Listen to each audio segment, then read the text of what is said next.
What's up, guys? It's Dalton with DT's Cool Cards, where we are on our way to make to build $1 million business using 3 business channels: perfunctory, things, and fiduciary. Blah blah blah blah blah.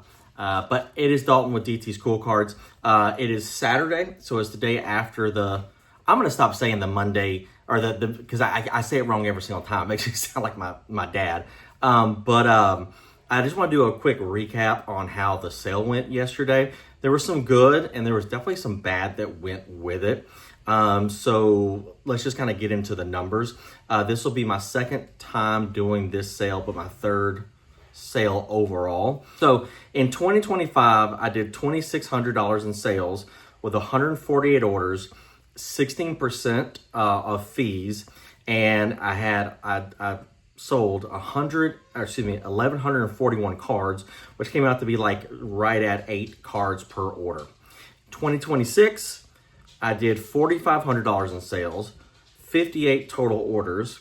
On fees were 14.4%, and it was 276 items, so it was five per item. It was really like 4.77 per item, but obviously, you can't do 4.77. The thing that jumps out to you is obviously I did 73, but I did 70% more in sales year over year, which is great, and I did on less orders, which was good as well. And the fees were a little bit lower, well, like 2% lower almost, and then I had less cards per order. But really, that's just kind of looking at it surface level. That's the most that you can take from it. But what went good and what went bad? So let's start with, one thing else I would say with that is I did have a decent increase in shipping. I didn't look to see how many orders last year required, for me to pay for shipping, or like, the extra, whatever, track shipping. Well, over $50 order, let's just say it like that. But this year I had 12, and I doubt I had very many last year. But let's get into what went good and what went bad. So obviously I'm happy that I had a sales increase. If I did 70% more in sales for the entire year over last year, that would be great. Also, when you're talking about sales, you're typically going to say like year over year. That's like the easiest way to put it, but very happy I did 70% in sales. This is going to sound kind of contradictory, but I did move a decent amount of lower volume items as well. You can always tell what orders are going to like another, I don't know, card store or business or small business or rip and shipper or whatever, because it's always going to be a gang of cards and always to a PO box. But actually, I was totally fine with it. I had one order that was like $242, all for like cheaper cards.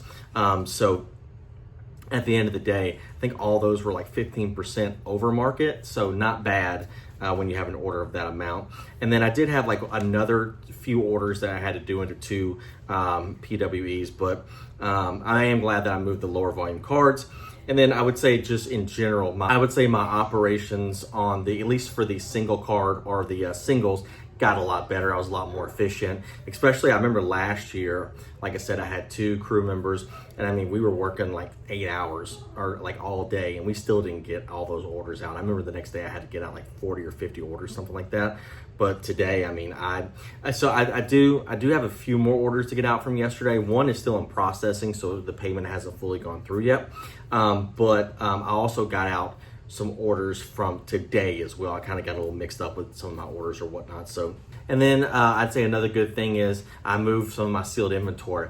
I didn't move as much as sealed inventory as I wanted to move. We'll get into some of that here in a second. I got the majority of my sales yesterday. The majority of my sales yesterday was from sealed product. Oh, and then one thing I didn't mention that was definitely a big win, I got my first order on my pro seller site, which is really cool. Somebody messaged me on Instagram like 2 days ago, and they asked for pictures of a card that I wanted to sell. And I listed the card as LP, but I mean, it was like LP plus. So he ended up getting it. He found my Insta off of my TCGPlayer, but not like, he just like put my name in, Instagram or whatever. So that was really cool. I got my first sale there, so like super happy with that. Very cool. So let's get into the thing that didn't go that well, because I feel like ultimately I'm not super happy about how yesterday went. I was missing some cards. I know I talked in my video yesterday, before that I felt super good about it, and I did. There was one card that I mislisted, and then there was a couple other cards that when you're going into Sort Swift, if you hit the wrong, I think what I did was I clicked on copy last and hit approve. So it made double copies of one card. But I think ultimately I was only missing like 3 cards, which is not bad. I mean, I wish it was 0, but ultimately it was not bad. So let's get into probably the biggest not good thing was sales went up, but did I make more money? Well, I don't know. I mean, you can't really look at, you have to know exactly when you bought something and exactly when you sold something. Now I can look, I sold all six of my Charizard UPC, the Mega Charizard UPCs I got a couple weeks ago. Now, did I make money on them? Yes, I did. However, they actually went down a few percentage points from when I bought them. I mean, I did sell them for 5% over market, but still some of the sealed items that I sold went down in value or market value by the time that I sold them. Now, why do I think that happened? Well, so everybody knows the sales coming up, right? For the customers and the businesses. So we are listing. And then customers are waiting. And I think what happens, especially with the sealed product and more of the high-end cards, like I had 2 of the Secret Pikachus from Crown Zenith. I've had those for probably like almost a month, and I sold both of them same order pretty early in the day. But people typically, and I was on a few Discords or maybe it was a subreddit, but people were talking about how they were going to plan a few buyouts. I'm going to buy out this or buy out that.